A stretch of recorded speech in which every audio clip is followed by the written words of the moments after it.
हिमाचल अभी के radio bulletin के साथ मैं भावना ठाकुर। पेश है अभी तक के प्रमुख समाचार। सबसे पहले हेडलाइंस। चंडीगढ़ में हिस्सेदारी को कवायद तेज, सीएम सुक्खू बोले न्याय मिलने तक सभी मंचों पर बुलंद करेंगे आवाज। वर्ष 2026 तक बनकर तैयार होगा ऊना में बल्क ड्रग पार्क, बोले हर्षवर्धन चौहान। नेशनल एग्जिट परीक्षा का विरोध, हमीरपुर में सड़कों पर उतरे प्रशिक्षु डॉक्टर। फसल बर्बाद होने पर किसानों को मिलेगा 60,000 से 2 लाख तक का बीमा कवर। संजौली में बनेगी राजधानी शिमला की पहली हाइड्रोलिक पार्किंग, 5 गुना वाहनों को किया जा सकेगा पार्क। हिमाचल में 2 दिन भारी बारिश का अलर्ट, प्रदेश में रफ्तार पकड़ेगा मानसून। अब समाचार विस्तार से। सीएम सुखविंदर सिंह सुक्खू ने कहा कि राज्य सरकार पड़ोसी राज्यों के साथ हिमाचल के अधिकारियों से संबंधित सभी लंबित मुद्दों का सर्वमान्य समाधान निकालने के लिए दृढ़ता से कदम उठा रही है। अरसे से यह मुद्दे लंबित होने के कारण हिमाचल और यहाँ के लोगों को वांछित लाभ नहीं मिल पाए हैं। वर्तमान प्रदेश सरकार कार्यभार संभालने के उपरांत से ही राज्य हित से जुड़े मुद्दे विभिन्न मंचों पर केंद्र सरकार और संबंधित राज्यों के साथ उठा रही है। भाखड़ा व्यास प्रबंधन बोर्ड से बिना अनापत्ति प्रमाण पत्र के बोर्ड की परियोजनाओं से जल प्राप्त करने की व्यवस्था हिमाचल के हितों की बेहतरीन पैरवी से ही संभव हुई है। ऊना में बल्क ड्रग पार्क 2026 तक बनकर तैयार हो जाएगा। इसके बनने से हिमाचल सरकार को अगले 8 साल तक भले ही कोई फायदा ना हो, लेकिन करीब 10,000 लोगों को इससे रोजगार मिलने की संभावना है। उद्योग मंत्री हर्षवर्धन चौहान ने कहा कि मंगलवार को इस मसले पर उनकी वर्चुअल बैठक होनी है, जिसमें परियोजना की मौजूदा स्थिति को लेकर जानकारी दी जाएगी। इससे पहले हर्षवर्धन चौहान ने बल्क ड्रग पार्क के लिए पान की उपलब्धता बनाए रखने के लिए 11.75 करोड़ रुपए आवंटित करने का ऐलान किया था। भाखड़ा व्यास प्रबंधन बोर्ड से पार्क में स्थायी विद्युत आपूर्ति की संभावनाएं तलाशने के भी निर्देश दिए थे।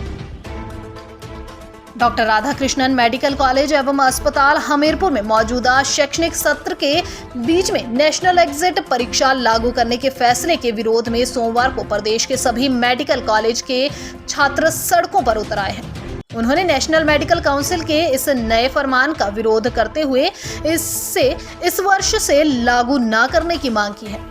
उन्होंने सीएम सुक्खू से भी इस मुद्दे को लेकर छात्रों के हितों को ध्यान में रखते हुए नेशनल मेडिकल काउंसिल से बात करने की गुहार लगाई है। शेष समाचार ब्रेक के बाद।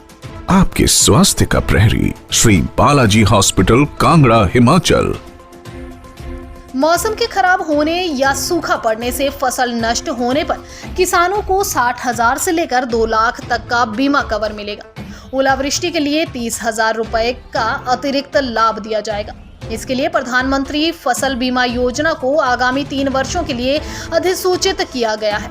यह अधिसूचना मक्की, धान, गेहूं, जौ सहित आलू, टमाटर, अदरक, मटर, फूलगोभी और बंद गोभी की फसलों के लिए जारी की गई है।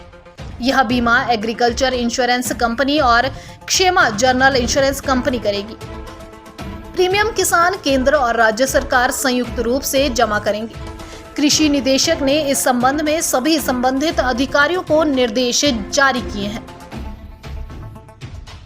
शिमला शहर की पहली हाइड्रोलिक पार्किंग का निर्माण संजौली कॉलेज में किया जाएगा। इसके लिए पिछले सप्ताह ही लोक निर्माण विभाग मंत्री ने शहर का दौरा करते हुए इस पार्किंग की संभावनाएं तलाशने के निर्देश दिए हैं। ये पार्किंग संजौली क्षेत्र में बनाई जानी है। इस पार्किंग को बनाने का काम प्लान भी निगम ने करना शुरू कर दिया है। शहर में पार्किंग की समस्या को खत्म करने के लिए दिशा में अगला प्लान इसके तहत ही तैयार किया जाना है। इन पार्किंग की खासियत ये है कि जिन पार्किंगों में 1000 वाहन पार्क किए जा सकते हैं, उन पार्किंगों में 5 गुना वाहनों को पार्क किया जा सकेगा। इससे वाहन मालिकों को भी आसानी होगी।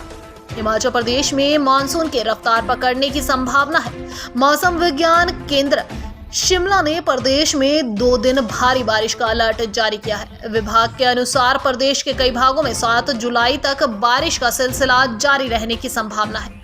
5 व 6 जुलाई के लिए भारी बारिश का येलो अलर्ट जारी हुआ है। 8 व 9 जुलाई को भी कई भागों में मौसम खराब रहने के आसार है। वहीं बीते 3 से 4 दिनों के दौरान प्रदेश में मानसून कमजोर रहा है। अब इसके रफ्तार पकड़ने की संभावना है। उधर आज राजधानी शिमला सहित अन्य भागों में धूप खिलने के साथ हल्के बादल भी छाए हुए हैं। इसी के साथ समाचार समाप्त हुए। नमस्कार।